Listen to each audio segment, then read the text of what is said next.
मागील 24 तासातील घडामोडी. इराणला शस्त्र पुरवठा करणाऱ्या देशांवर अमेरिका 50% टेरिफ लावण्याच्या तयारीत. डोनाल्ड ट्रम्प यांनी या संदर्भात नवीन धोरण जाहीर केल्याची माहिती समोर आलेली आहे. ॲमेझॉन मे महिन्याच्या सुरुवातीलाच सुमारे 14,000 कर्मचाऱ्यांची कपात करण्याच्या तयारीत. मात्र वेअरहाऊस आणि लॉजिस्टिक विभागातील कर्मचाऱ्यांना हे सर्वजण या कपातीत बसणार नाही. या सर्वांना याचा फटका.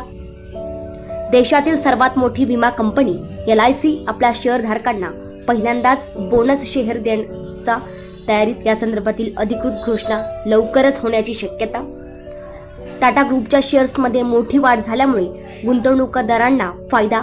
रेखा झुंझुनवाला यांच्या संपत्ती सुमारे 1100 कोटी रुपयांनी वाढल्याचे आज समोर. युद्धबंदीच्या घोषणेनंतर कच्च्या तेलाच्या किमतींमध्ये घसरण. याचा थेट परिणाम म्हणून LPG गॅस आणि विमान तिकिटांच्या दरातही घट होण्याची शक्यता.